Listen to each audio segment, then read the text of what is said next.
आइए बच्चों, class 10th की प्रोबेबिलिटी पर 10 इंपॉर्टेंट ऑब्जेक्टिव क्वेश्चंस हम लोग इस वीडियो में प्रैक्टिस करने जा रहे हैं। जिन बच्चों का प्रोबेबिलिटी का कॉन्सेप्ट अच्छे से क्लियर है वो वीडियो को थोड़ा सा फास्ट फॉरवर्ड में देख लें ताकि इस इंपॉर्टेंट चैप्टर के सारे इंपॉर्टेंट कॉन्सेप्ट्स जल्दी से रिवाइज कर सके। और जिनका कॉन्सेप्ट अच्छे से क्लियर नहीं है वो वीडियो को आराम से देखें, एक एक क्वेश्चन के अच्छे से कॉन्सेप्ट को समझें और दोबारा प्रैक्टिस करें। ठीक है, तो यहां पर सबसे पहला क्वेश्चन जो हम कवर करेंगे वो ये है। ठीक है, one ticket is drawn random from a bag containing tickets numbered from 1 to 20। मतलब एक बैग है, इस एक बैग में 1 से लेकर 40 तक के नंबर से लिखे हुए टिकट है। मतलब टोटल 40 टिकट है। कितने टिकट है? 40 टिकट है और हर टिकट पर 1 से लेकर 40 तक का कोई नंबर लिखा हुआ है। ठीक है, क्योंकि टोटल 40 टिकट हैं तो टोटल मेंबर्स सैंपल स्पेस में कितने हो जाएंगे? 40। ठीक है, टोटल आउटकम, इसे आप टोटल आउटकम भी कह सकते हैं। तो टोटल आउटकम को सिंबॉलिकली n ऑफ s से रिप्रेजेंट करेंगे। ठीक है, find the probability that the selected ticket has a number which is the multiple of 7। अब हमें एक ऐसा टिकट निकालना है जो 7 का मल्टीपल हो, इस बात की प्रोबेबिलिटी निकालनी है। मतलब अब 7 के मल्टीपल हो तो ई इवेंट क्या है? आउटकम। ठीक है, वो जो टिकट आया है outcome is a multiple of 7। Outcome जो है वो 7 का मल्टीपल है। तो 7 के मल्टीपल में कौन कौन आएगा? 7, 14, 21, 28, 35, यही तो आएंगे। तो अगर इस ई में कितने मेंबर है, आपसे पूछे जाए कितने मेंबर है? 1, 2, 3, 4, 5। क्लियर हो गया कि नहीं हो गया? अब जो बच्चे हमसे पढ़ रहे हैं, और प्रोबेबिलिटी पर एक वीडियो मैंने प्रॉपर बेसिक कॉन्सेप्ट्स को एक्सप्लेन करता हुआ अपलोड किया था, अगर आपने वहां पर पढ़ा होगा तो वहां पर हमने आपको बताया था probability of an event E किसके बराबर होता है? Number of element in E upon number of element in sample space. तो इस ई के अंदर कितने मेंबर है? 5, और सैंपल स्पेस यानी टोटल मेंबर कितने हैं? 40। तो ये हो जाएगा 8 पंचे 40, तो यानी आंसर आएगा 1/8, यानी option B is the right answer. Next question की तरफ बढ़ेंगे। Which of the following can not be the probability of an event? हमने आपको उस वीडियो में बताया गया था कि किसी भी इवेंट की जो प्रोबेबिलिटी होती है बेटा, वो 0 या 1, 0 से बड़ी होती है और 1 या 1 से छोटी होती है। ध्यान से सुनिएगा, जो ऑब्जेक्टिव में भी पूछा जा सकता है कि किसी भी इवेंट की जो प्रोबेबिलिटी होती है वो 0 या उससे बड़ी होती है, 1 या उससे छोटी होती है। मतलब 1 से ज्यादा बड़ी नहीं हो सकती है और 0 से छोटी यानी निगेटिव नहीं हो सकती है। तो किसी भी इवेंट की जो प्रोबेबिलिटी होती है बेटा, याद रखिएगा, हमेशा 1 से बड़ी नहीं होगी और निगेटिव कह ले या 0 से छोटी कह ले, वो नहीं होगी। तो इनमें से वो ऑप्शन जो निगेटिव है या 1 से बड़ा है वो ऑप्शन नहीं होगा, क्योंकि वो प्रोबेबिलिटी एग्जिस्ट नहीं कर सकती। तो यहां पर आप देख रहे होंगे ये वाला ऑप्शन 7/6। 7/6 मतलब 7/6। जब आप इसको डिवाइड कराएंगे तो ये वैल्यू 1 से बड़ी आएगी। तो ये वैल्यू प्रोबेबिलिटी की कभी भी एग्जिस्ट नहीं कर सकती। क्यों? क्योंकि प्रोबेबिलिटी की वैल्यू 0 और 1 के बीच में ही लाई करेगी, या 0 और 1 भी हो सकती है। क्लियर हो गया कि नहीं हो गया? तो वहां पर वो जो ऑप्शन था 7/6 यानी 7/6, ये वैल्यू या ये जो रेशियो था ये 1 से ज्यादा था। इस वजह से ये आंसर, मतलब ये जो वैल्यू होगी ये प्रोबेबिलिटी की वैल्यू नहीं हो सकती। ठीक है, नेक्स्ट क्वेश्चन की तरफ बढ़ेंगे। कह रहा विनिंग अ गेम, एक गेम को विन करने का probability of winning a game है 0.4। तो what is the probability of losing it? तो प्रोबेबिलिटी ऑफ लूजिंग पूछा गया। मतलब एक गेम है, उस गेम में जीतने की प्रोबेबिलिटी 0.4 है, तो हारने की प्रोबेबिलिटी क्या होगी? तो यहां पर आपको पता होगा, यहां पर जो कॉन्सेप्ट लग रहा है प्रोबेबिलिटी का वो कॉम्प्लीमेंट्री इवेंट्स का लग रहा है। मतलब वहां पर हमने बताया था, याद करिए, probability of E plus probability of E dash बराबर 1 होता है। बताया था कि नहीं बताया था? तो probability of winning plus probability of not winning, probability of not winning बराबर कितना होगा? 1। विनिंग की प्रोबेबिलिटी कितनी दी गई? जीतने की probability 0.4 plus probability of not winning बराबर कितना हो जाएगा? 1। तो इस 0.4 को उधर ले जाएंगे तो यहां पर बनेगा प्रोबेबिलिटी ऑफ नॉट विनिंग। बराबर 1 माइनस 0.4, ठीक है। तो यहां से निकालेंगे प्रोबेबिलिटी ऑफ नॉट विनिंग, किसके बराबर हो जाएगा 0.6 के। नॉट विनिंग को ही दूसरी भाषा में लूजिंग भी कहेंगे, तो ये आ जाएगा 0.6। तो इसका मतलब ये हो गया option C is the right answer. इस बात का याद रखिएगा, नॉट विनिंग को ही क्या कहेंगे, जब आप नहीं जीत रहे हैं तो इसका मतलब क्या, हार रहे हैं। तो यहां पर ये जो नॉट विनिंग है यही हारने का यानी लूजिंग का बनेगा। क्लियर हो गया।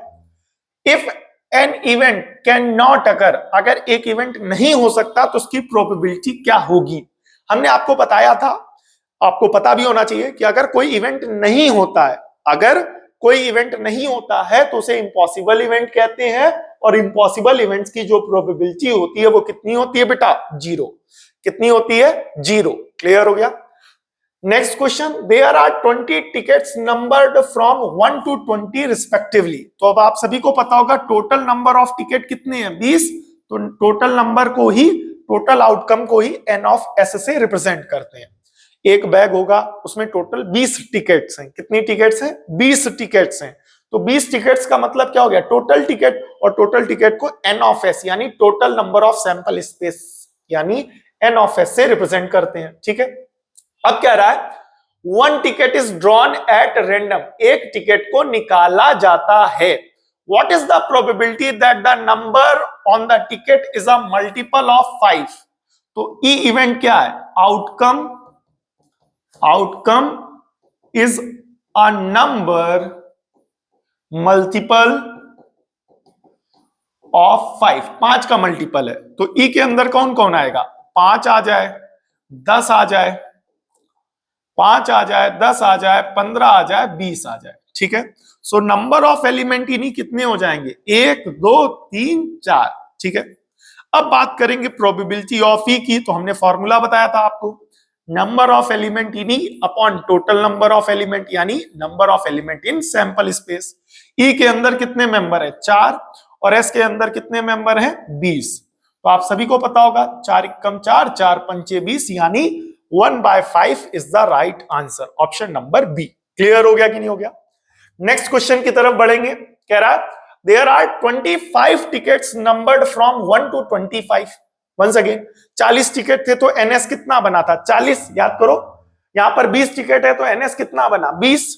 अब यहां पर 25 टिकट है तो total number of sample element in sample space या टोटल आउटकम कितने हो जाएंगे, 25, ठीक है। अब एक नंबर या एक टिकट निकाली जाती है। अब इस बात की प्रोबेबिलिटी निकालनी है कि ये जो आउटकम पे टिकट पे नंबर होगा वो या तो 3 का मल्टीपल होगा और या तो 5 का मल्टीपल होगा। तो ई इवेंट क्या बनता, outcome is a number multiple of 3 और 5, ठीक है। तो आउटकम जो आना है वो या तो 3 का मल्टीपल होगा या तो 5 का, और 25 तक के बीच में। तो इसके अंदर कौन कौन आएंगे, एक आएगा 3, दूसरा आएगा 5, तीसरा आएगा 6, फिर आएगा 9, फिर आएगा 10, फिर आएगा 12, फिर आएगा 15, फिर उसके बाद आएगा 18, फिर उसके बाद 20, फिर उसके बाद 21, फिर 24, फिर 25। क्लियर हो गया। क्योंकि जो आउटकम आना चाहिए वो या तो 3 का मल्टीपल हो या तो 5 का हो। तो ये 3 का मल्टीपल, ये 5 का, फिर ये 3 का, 3 का, 3 और 5 दोनों का, 3 का मल्टीपल, 3 और 5 दोनों का मल्टीपल, 3 का मल्टीपल, 5 का मल्टीपल, 3 का मल्टीपल, 3 का मल्टीपल और 5 का मल्टीपल। क्लियर हो गया। तो ये वो सारे नंबर हैं जो आउटकम अगर आएंगे तो या तो 3 को मल्टीपल होंगे या तो 5 के मल्टीपल होंगे। क्लियर हो गया। तो यहां पर कितने मेंबर हैं इस ई में, number of element in E count करो, 1 2 3 4 5 6 7 8 9 10 11 12। तो टोटल मेंबर कितने हैं, 12, ठीक है। अब प्रोबेबिलिटी ऑफ ई इवेंट क्या होगा, number of element in E upon number of element in S. तो ई के अंदर कितने मेंबर है, 12, और एस के अंदर कितने मेंबर है बताइए, 25। तो 12/25 इज द राइट आंसर यानी ऑप्शन नंबर सी। कौन सा ऑप्शन सही होगा बेटा, ऑप्शन नंबर सी। ये वाला पार्ट क्लियर हुआ कि नहीं हुआ, थोड़ा सा ब्लर आ रहा है क्या, ठीक है, ओके, क्लियर हो गया। नाउ द नेक्स्ट क्वेश्चन, यहां पर नेक्स्ट क्वेश्चन की तरफ बढ़ेंगे। Cards each marked with one number 6 to 15। ठीक है, अब देखो सैंपल स्पेस के अंदर कौन कौन होंगे कार्ड। अब यहां पर 6 से लेकर 15 तक लिखा गया है। पहले एक वाले में लिखा गया था 1 से लेकर 40 तक, एक में लिखा गया था 1 से लेकर 20 तक, फिर एक में लिखा गया था 1 से लेकर 25 तक, लेकिन इस वाले में 6 से लेकर 15 तक लिखा गया। तो मतलब कौन कौन होंगे नंबर बॉक्स के अंदर, कौन कौन नंबर होंगे? 6, 7, 8, 9, 10, 11, 12, 13, 14, 15। ठीक, अब number of element in sample space कितने होंगे? 1, 2, 3, 4, 5, 6, 7, 8, 9, 10। ठीक है, तो ये 10 अच्छे से समझो कॉन्सेप्ट को। ठीक है, अब हर कार्ड को मिक्स करके बॉक्स में रख दिया जाता है। ठीक है, one card is drawn at random, sorry one card is drawn at random, एक कार्ड निकाला जाता है from the box. What is the probability of getting a number with the less than 10? तो ई इवेंट क्या हो गया? Outcome is a number less than 10। Outcome एक ऐसा नंबर है जो 10 से कम है। तो अब इसमें वो नंबर ढूंढो जो 10 से कम हो। बताओ, 6, 7, 8, 9, 6, 7, 8, 9। तो ये कितने नंबर बने? इस ई सेट के अंदर कितने नंबर आए? 1, 2, 3, 4, 4 नंबर आ गए। अब प्रोबेबिलिटी ऑफ ई इवेंट क्या होगा बताइए? Probability of E event number of element in E upon number of element in S. तो ई के अंदर कितने मेंबर है बताइए? 4, और एस के अंदर कितने मेंबर है? 10। कैंसिल करेंगे 2 से, 2 दूना 4, 2 पंचे 10, 2/5, 2/5 यानी ऑप्शन नंबर डी। यहां पर ऐसे ब्रैकेट भी होना चाहिए था, 2/5। क्लियर हो गया? ये आप देख रहे हैं ना, कार्ड वाले ज्यादातर आते हैं, इसको प्रैक्टिस कर लेना, और काफी सारे इंक्लूड्स भी किए गए क्वेश्चंस। ठीक है, अ डाइस थ्रोन वंस, एक बार डाइस फेंका गया। तो जब डाइस फेंका जाता तो सैंपल स्पेस में क्या आ सकता है? 1, 2, 3, 4, 5, 6। ठीक, number of element in sample space, इस एस के अंदर कितने मेंबर है? 6 टोटल, गिन लो। ठीक है, the probability of getting even number is, तो ई इवेंट क्या है? Even number outcome. तो मतलब क्या है? Outcome is an even number. ठीक है, तो जो हमारा आउटकम है वो इवन नंबर आना चाहिए। तो इस ई के अंदर कौन कौन इवन नंबर आएंगे? 2, 4, 6। ठीक है, कौन कौन? इस आउटकम में अगर 2 आ जाए या 4 आ जाए या 6 आ जाए तो ये हमारे फेवरेबल आउटकम हो गए। तो नंबर ऑफ एलिमेंट इन्हीं कितने हो गए? 1, 2, 3। ठीक है, अब प्रोबेबिलिटी ऑफ ई इवेंट क्या हो जाएगा? Number of element in E upon number of element in S.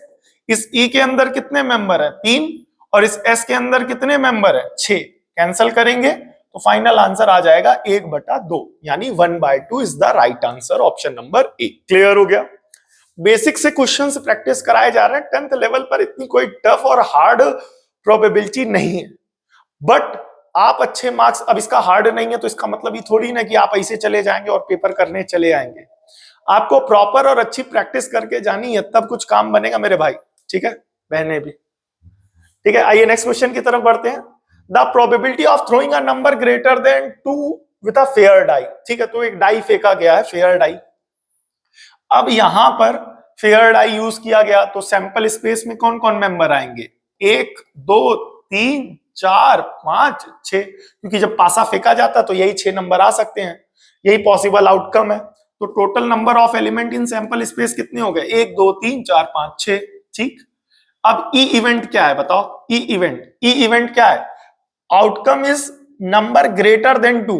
Outcome number is greater than 2। जो हमारा आउटकम है वो क्या है? ग्रेटर देन 2, यानी 2 से बड़ा आ रहा है। जो हमारा आउटकम आ रहा है वो क्या आ रहा है? 2 से बड़ा आ रहा है। अब जब हमारा आउटकम है वो 2 से बड़ा आ रहा है, इसका मतलब क्या हुआ कि आउटकम हमारा अगर 2 से बड़ा आ रहा है तो आउटकम के अंदर कौन कौन आ जाए? 3 आ जाए, क्योंकि 2 से बड़ा कौन है? 3 है, 4 है, 5 है और 6 है।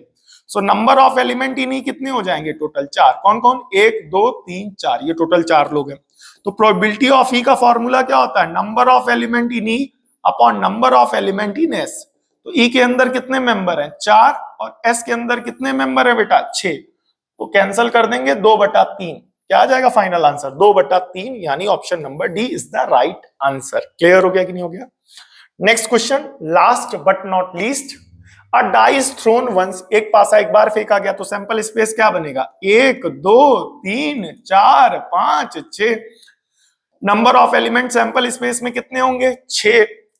ई इवेंट क्या है बताइए? Great getting an odd number greater then 3। बोले क्या? गेटिंग एन ऑड नंबर चाहिए, ठीक है, ऑड नंबर ग्रेटर देन 3। तो ऑड नंबर जो 3 से बड़ा हो, 3 से बड़ा कौन होता है? 4, ऑड नहीं है, 5, ठीक है, 5 के बाद 6, तो 6 तो इवन हो जाएगा। तो इस ई के अंदर कितने मेंबर आए बताइए? नंबर ऑफ एलिमेंट इन ई एक ही है, वो कौन है? 5। अब प्रोबेबिलिटी ऑफ ई का फॉर्मूला लगा दो। बोले क्या? Number of element in E upon number of element in S, ये ई है बेटा। तो ई के अंदर कितने मेंबर है? 1, और एस के अंदर कितने मेंबर है? 6। तो फाइनल आंसर इज 1/6 यानी 1/6, यानी option number B is the right answer. Clear हो गया कि नहीं हो गया? आई होप प्रोबेबिलिटी पर ये जो 10 क्वेश्चन और पढ़ाए गए हैं इसका कॉन्सेप्ट अच्छे से क्लियर हुआ होगा। प्रोबेबिलिटी पर चैनल पर लगभग ये तीसरी वीडियो है। पहली वीडियो में बेसिक कॉन्सेप्ट्स अच्छे से क्लियर किए गए, फिर वीडियो नंबर 2 में 10 क्वेश्चंस प्रैक्टिस कराए गए जो कि लाइव चला है। फिर अब ये तीसरा वीडियो है प्रोबेबिलिटी पर जिसमें 10 क्वेश्चंस और आगे के प्रैक्टिस कराए गए। तो टोटल 20 क्वेश्चंस अभी तक चैनल पर प्रोबेबिलिटी पर प्रैक्टिस कराए गए, और एक वीडियो है जिसमें बेसिक कॉन्सेप्ट्स प्रॉपर अच्छे से एक्सप्लेन किया गया, और वो वीडियो तो 1 घंटे का है पूरा। अगर उस वाली वीडियो को देख लोगे ना तो उसमें प्रोबेबिलिटी का हमने वो फॉर्मूला बताया है, क्योंकि ये प्रोबेबिलिटी 10th क्लास की है और प्रोबेबिलिटी क्लास 11th में भी और प्रोबेबिलिटी क्लास 12th में भी है। तो हमने उस फर्स्ट वीडियो में जिसमें प्रोबेबिलिटी को प्रॉपर एक्सप्लेन किया, उसमें क्लास 11th और 12th के हिसाब से प्रोबेबिलिटी के कॉन्सेप्ट्स दिमाग में सेटल करवाने की कोशिश की है बच्चों के, या उसके अनुसार जो 11th 12th में आगे चल करके आपको पढ़ना है, एडवांस कॉन्सेप्ट जो आपको पढ़ना है, उस हिसाब से हमने आपको प्रोबेबिलिटी के कॉन्सेप्ट समझाए हैं। यहाँ पर आपने देखा होगा एनी अपॉन एन एस जो होता है वो जल्दी कहीं यूज नहीं किया जाता है। 10th लेवल पर जो फॉर्मूला लगता है वो लगता है favourable outcome upon total outcome.